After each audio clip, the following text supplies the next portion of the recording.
Hello and welcome to Inside Cottonwood. I'm your host today, Mayor Tim Elinski, and with me is Supervisor Garrison, District 3. How are you, sir? Great. Thank you for having us in. Yeah, we were chatting before the meeting and realized I haven't had you in ever before. Yeah, this is a first. Yeah, well, consider yourself very, very lucky. Yeah, I do. I always consider myself lucky when I'm in your presence. So thank you very much for having us. No, it is a pleasure to have you in. You've been around a while.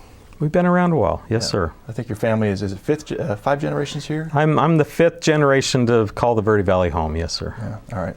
So I kind of wanted to start the session out today. This is just going to be a real casual conversation, getting to know you and your contribution, your family's contribution to the valley. They arrived territorial, right? We weren't even a state yet. Not a state yet, yeah. It was a territory. Came here in the 1870s as cattle ranchers, cattle farmers.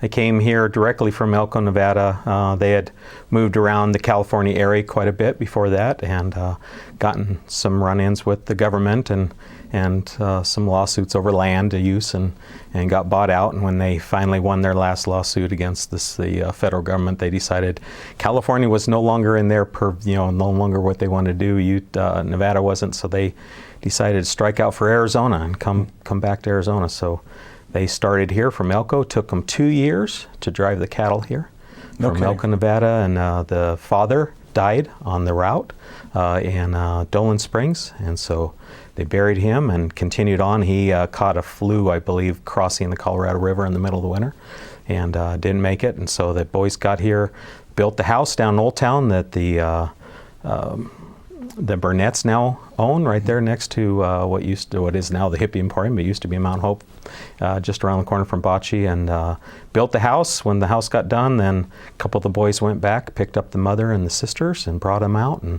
and they picked up Dad on the way back through Dolan and brought him back to Cottonwood and buried him here, and he's now in the cemetery there. At the Cottonwood Cemetery next to that. So is that right? Section. So that's kind of cool. And then, took up from there and became part of growing the economy in the town site of Cottonwood at that point. Well, let's talk about that. When they arrived on the scene here in Cottonwood, of course, it wasn't known as Cottonwood at that point, but when they arrived on the scene, what did things look like? Not much here. Matter of fact, you go back and read the journals, and my great-grandfather, Charles Willard, was the one who was the most prolific, I guess, at writing. His uncle had been one of the people that was part of the Lewis and Clark expedition that came across the United States, and they were forced by the government to write daily journals. And when he got to Oregon, he decided he wasn't going back east and stayed here, and a lot of the family came out and got with him here. But that's one of the things that he passed down to his children and their children, was the need to write journals and keep track of what you're doing. And so they have quite a few writings from back in the day, explaining what the Verde Valley was like, and some of them are believable, some seem a little too far stretched to believe. But at that point in time, when he was doing his journal, he said that the Verde Valley, Cottonwood specifically, was about the same size as LA when they left LA. And so that's always hard to believe that, they were sitting right in the heart of LA cattle ranching, when there was maybe just a few thousand people there, Wow. So kind of neat seeing the history and how things have changed and how things haven't changed. Mm-hmm. Old Town doesn't look significantly different today than it did back then, but it is a little different. And life in the Verde Valley is definitely different. So. Right. So they were cattle ranchers. Roughly how many head of cattle did they come down here? I don't even know.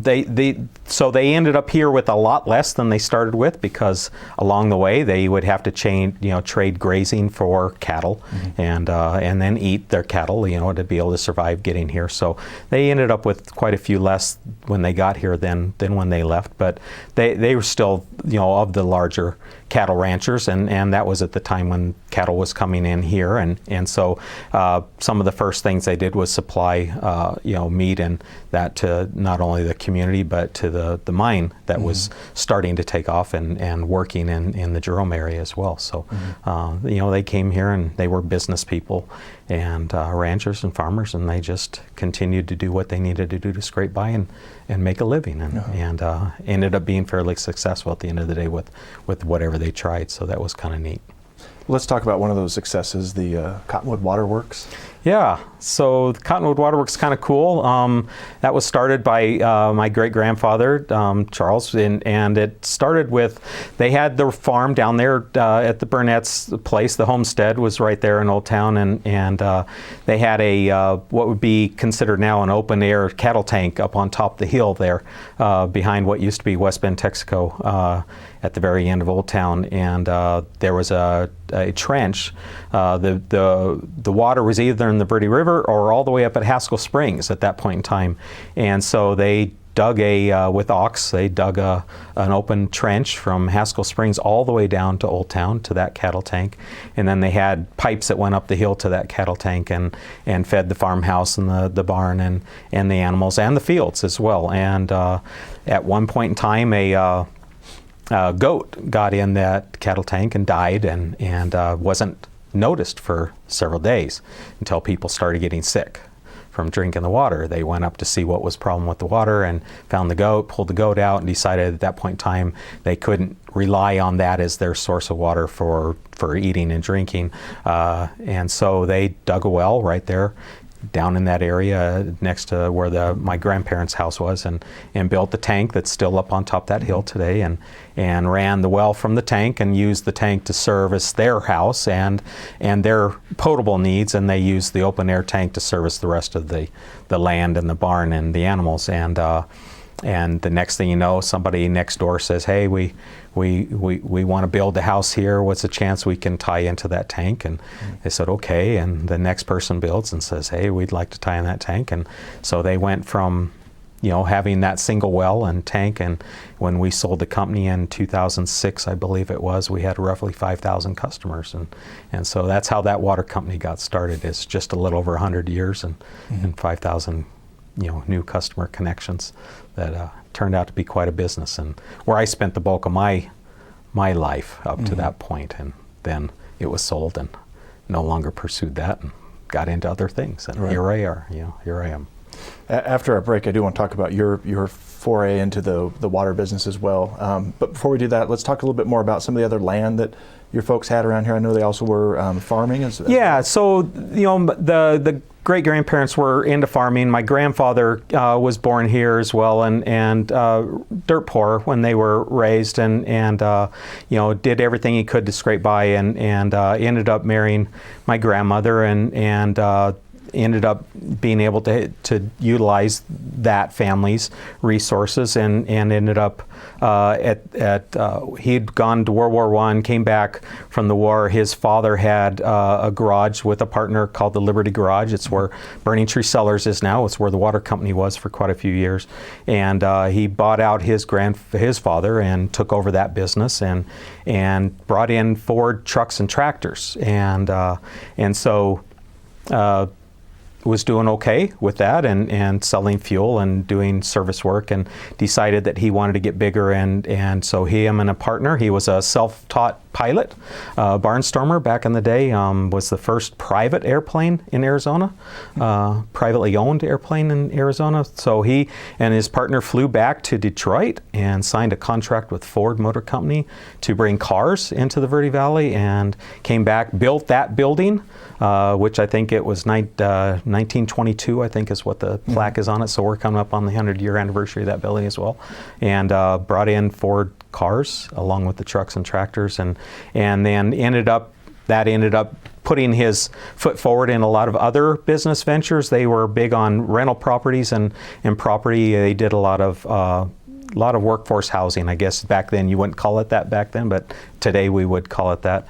And when the mines closed down, he had a group of friends who believed that the Verde Valley and Cottonwood specifically would continue to flourish, regardless of not having that industry here anymore to provide the bulk of the work and business opportunities. And so they ended up buying a huge tract of land, a lot of pieces of land from the different mines. I think there was 5 partners, Verde Valley Land Trust, I believe is what they call themselves. And so they bought all this land, and I think they got it all for about $2 an acre, and ended up trying to figure out how to do economic development with the land, and at the end of the day ended up deciding that they would go their own way and develop it on their own instead of as a partnership, and split all the land up. And so they took their land, and my grandparents were very much altruists, and they were really they worked very hard to help the community survive and flourish. And so there was the hospital down in Old Town Cottonwood, the Copper Strand, when a gentleman died. The hospital resources weren't here to take care of him. That was Marcus J. Lawrence. His mother decided that a hospital needed to be built and dedicated a certain amount of funding, as well as trying to raise money to get a hospital built.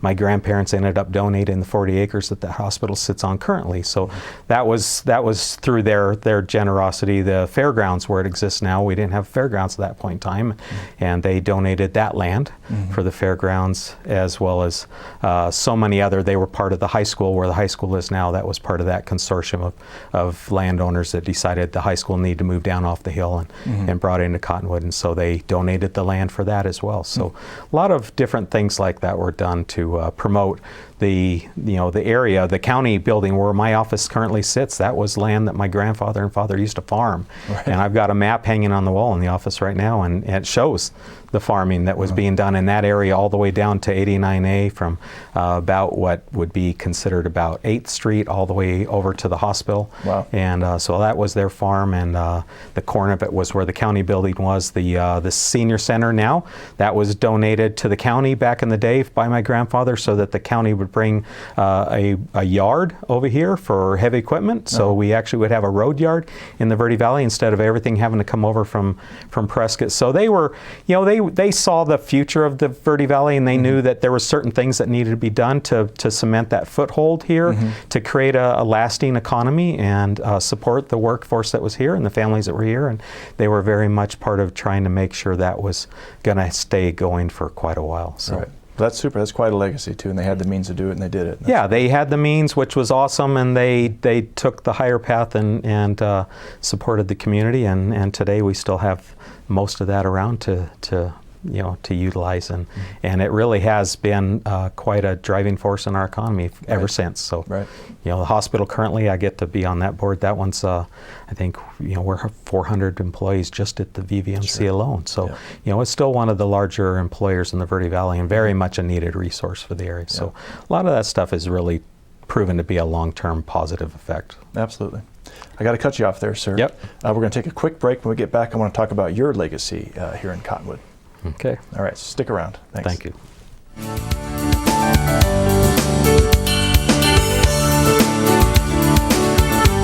This is Bruce Morrow, Transportation Manager for Cottonwood Area Transit. Remember, we cover the entire Verde Valley and Sedona. Cottonwood Area Transit has you covered wherever you want to ride in the Verde Valley, all day, every day.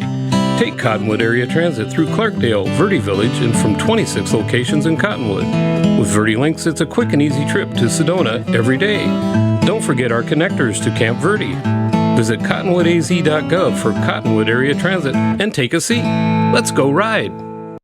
There are people who struggle with addiction and homelessness. Sometimes it may feel like there is nothing we can do to help. But there is. You can make a tax-deductible donation and help those in need transition away from homelessness. When you give someone a handout, you could actually be supporting an addiction. A better life starts with better health, especially for those living in the streets. Support solutions, not addictions. You can make a difference. Visit cottonwoodcares.org.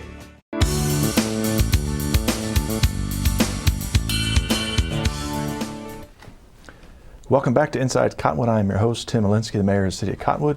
With me today is Supervisor Garrison, District 3, Yavapai County Board of Supervisors, and haven't had you in before, and I feel really bad about that. It's all right, we're both busy. Yeah.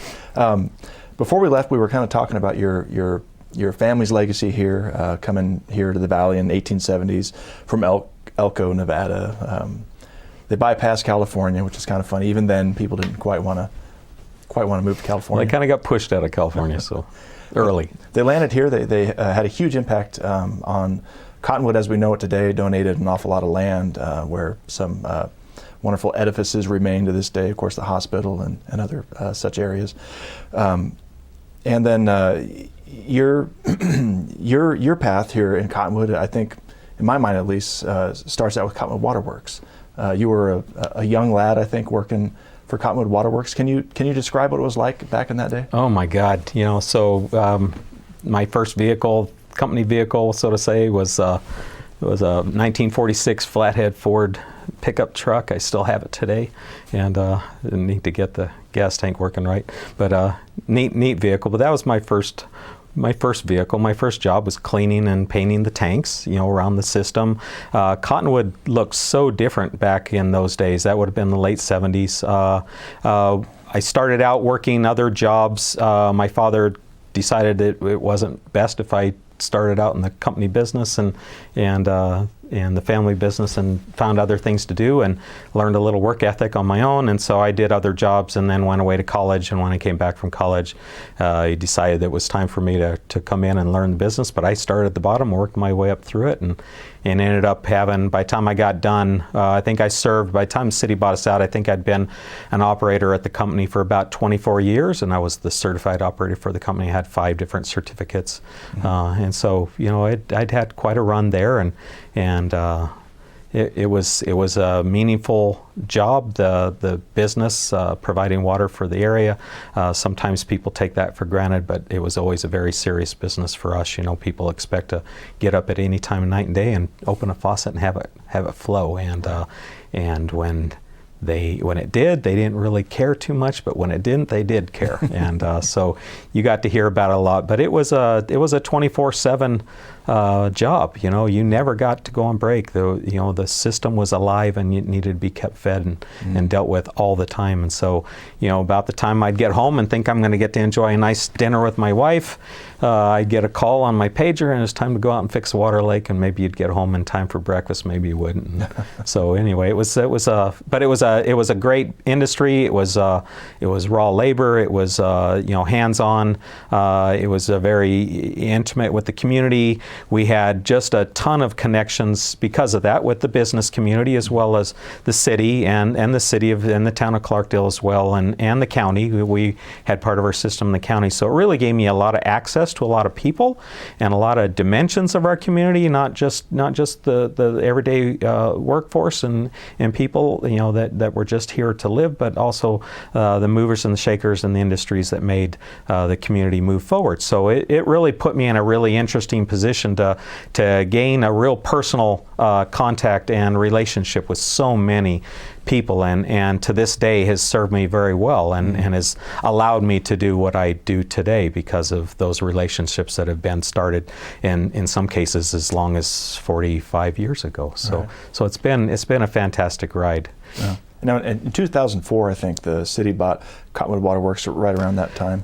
They started with us. We took the longest. I think our negotiation was about 3 years old. So I think the first one they bought was Clemenceau, Verde Village, Cordes Lakes, and then we were the very last one to buy. We were the more complex because of splitting the communities of Cottonwood and Clarkdale. That created quite a process. So I don't think we actually ended our negotiation and purchase until about 2006. But by 2007, I was looking for a job. So.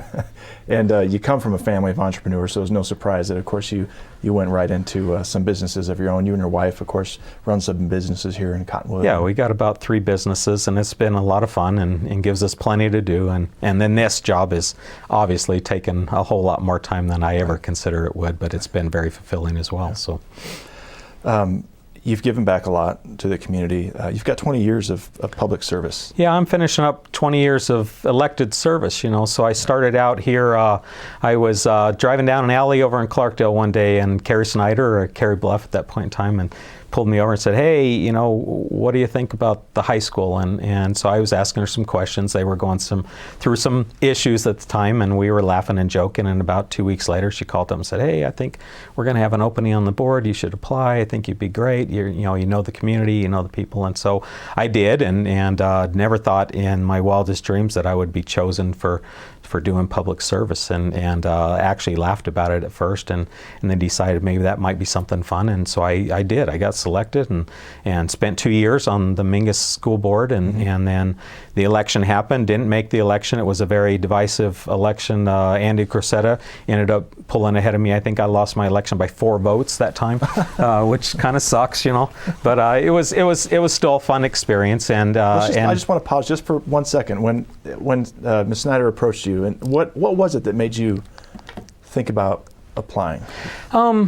I guess just my dad had served on the school board. I think it was just the idea of doing something more meaningful and being part of an institution that I grew up in. I grew up in these schools.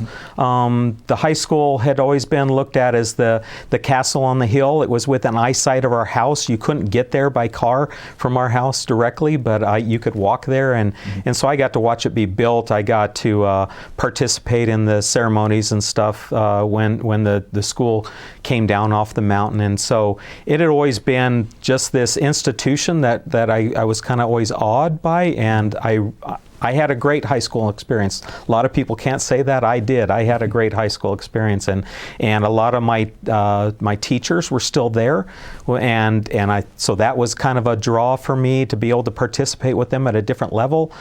Some of the people I went to school with were coming in to be teachers, and most of the people that I knew that still lived here had kids that were coming up through the school system. So I thought it just was a really unique, family-oriented and community-minded way to participate and give back, and never ever considered it a political thing. And the high school absolutely was a political position, and more so than it should be. But it was a little weary. It was a little difficult. But I had a fairly decent grasp of budgets and financing, and also all the different aspects of what go into running a business of a high school, not necessarily the curriculum and that part of it, but the business. So that was it. It just gave me another way to reach out and learn something new, and so it was. I took the opportunity and was lucky enough to achieve a seat there. Good. And so now, had your dad been mayor before you got on? Yeah, he was not. I don't believe he was mayor at the time I got on. I think he was done with his public service. He'd been mayor and council member. I think he was mayor twice and been on council. My grandfather had been a county supervisor, but that was back in the 50s, and so I never really got to talk to him too much about that service. But the family has always been involved in politics. Like I said, we had a business that was very intimately tied to the community and made us very visible, and so we always had an advantage when it came to participating. We just had a level of comfort and connection in the community that most people don't get to enjoy. So it worked out pretty nice, and then went from there to the Cottonwood Oak Creek. Stayed at Cottonwood Oak Creek for, they had 3 members at the time. They increased the board to 5. I took one of those seats. And did you have to campaign for that? No, I got appointed right off the bat because the Dr. Street, the same person that had superintendent of schools at that time, had put me on Mingus, put me into that one because of my experience at Mingus, and so I stayed on there. Then ultimately had to run again.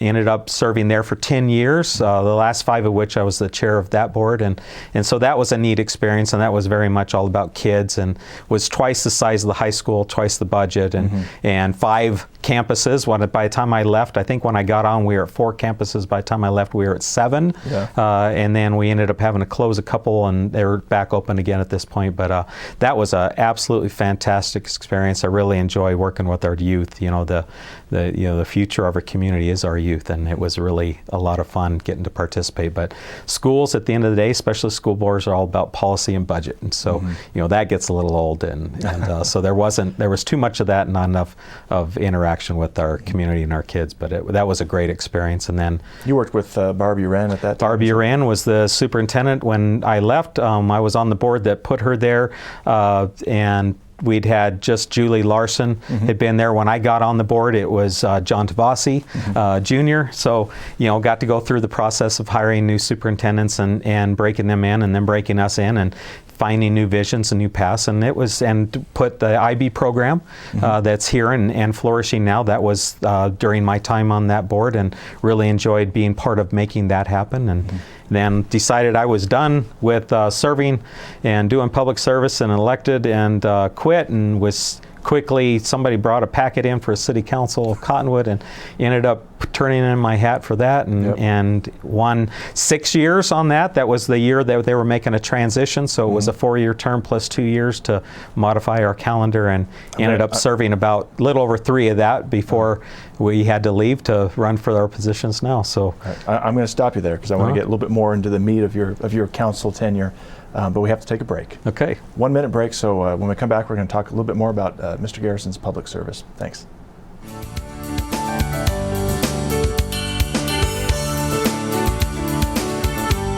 This is Bruce Morrow, Transportation Manager for Cottonwood Area Transit. Remember, we cover the entire Verde Valley and Sedona. Cottonwood Area Transit has you covered wherever you want to ride in the Verde Valley, all day, every day. Take Cottonwood Area Transit through Clarkdale, Verde Village, and from 26 locations in Cottonwood. With Verde Links, it's a quick and easy trip to Sedona every day. Don't forget our connectors to Camp Verde.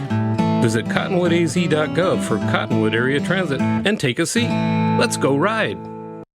There are people who struggle with addiction and homelessness. Sometimes it may feel like there is nothing we can do to help. But there is. You can make a tax-deductible donation and help those in need transition away from homelessness. When you give someone a handout, you could actually be supporting an addiction. A better life starts with better health, especially for those living in the streets. Support solutions, not addictions. You can make a difference. Visit cottonwoodcares.org.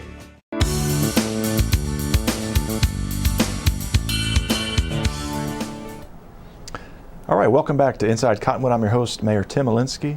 We've got Randy Garrison here with us, Supervisor Garrison, District 3, and we've just got about 5 minutes left in our program today, but we've been having a good conversation about Randy's, his family's legacy here in the Valley, from pioneers to water company owners to Ford Garage to land owners and all the benevolent things that your family's done here. And of course, we're on your public service now. You served both on the Mingus Union Board as well as Cottonwood Oak Creek during a time of tremendous growth for Cottonwood Oak Creek. Tremendous growth. And then you thought you were done, but you weren't.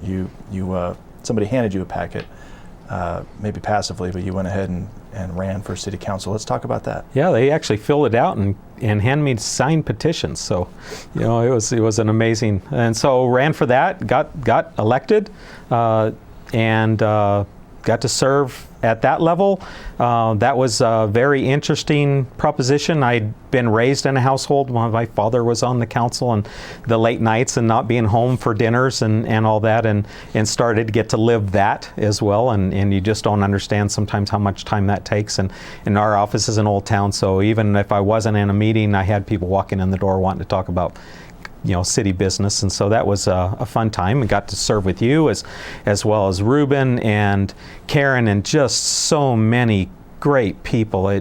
Just the breadth and depth of our council was just amazing, and it's a very noble endeavor to pursue, and you will never get the appreciation or the care that you deserve for the time and attention you put into it. But at the end of the day, watching things happen in your community that move forward in a positive manner and know that you got to participate makes it all worthwhile. There was a lot going on too during those days on council. What are some of the things that stand out in your mind as far as things you're proud of that you were able to accomplish with your council? The council was a trying period for me to a point, because when I was on the school boards, we covered quite a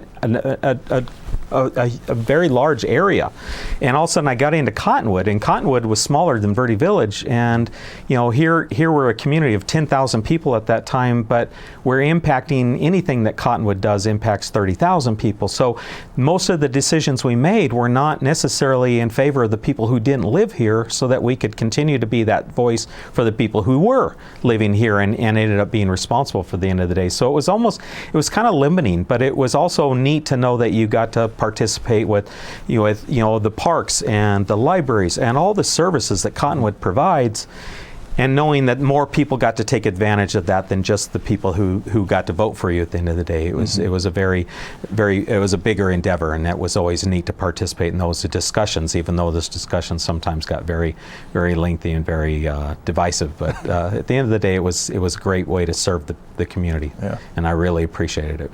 Yeah. And then you moved on to the big leagues. Then we left that and had to had to retire, so to say, had to quit our service there to be able to run because of the statutes. Ran for this position against, at that time, the mayor of Cottonwood, and ended up winning this position. I've been doing this for the last 4 years, and it's been absolutely phenomenal. I love every minute of it. It's a huge responsibility. It was a lot of work and a lot of time, and those days are coming to an end here now, and it'll be someone else's turn to take over. And I just love that, after coming on 20 years of public service, it'll be time to get back to taking care of my family and my friends, and getting to relax a little bit and do my own business. So it'll be a fun time. It'll be a new transition, new day. Well, your family has a really incredible legacy here, and I know you and your wife too have really followed that legacy. Your wife also serves on Old Town Association. She serves on a commission for the City of Cottonwood Old Town, the Historic Preservation Commission. I have a feeling that your service is not coming to an end, but you'll always continue to serve your community, both of you, in whatever capacity you're available. We've always been, part of the community in one way or another, good and bad, and so we'll continue to be involved, continue to do what we can to serve the public. It's not so much about the title; it's about the ability to do something meaningful. So we'll find a new way to serve. We'll find a new way to express our interest and our voice, and help maybe move things a little further along. Good. Well, I just want to let you know it really was an honor to serve with you on City Council. Those were good years, and I was happy to see that you got your position as County Supervisor, and it was really a good experience working with you too, and getting some good projects done here on the Verde. I appreciate you. I'm glad that you're my friend, and we did build a great relationship while we served on the council, and I think we strengthened that through the time that we both served in our current positions, and you're doing an absolutely great job, and I appreciate that you continue to put sometimes the town in front of your own family more than maybe you should or want to, but that's the way it is. That's what it is to be a public servant. And so it's been a great run for both of us, and you got some more years ahead of you. So it's going to be interesting to see where the future takes us, but I've enjoyed every minute of it, and I appreciate that we've been able to continue to work together throughout. All right. Very good. Well, thanks, Randy. I really appreciate being in, and we wish you well. Great. Thank you very much. Appreciate having me. All right. Well, take care, everyone. Thanks for joining us on this episode of Inside Cottonwood. Take care.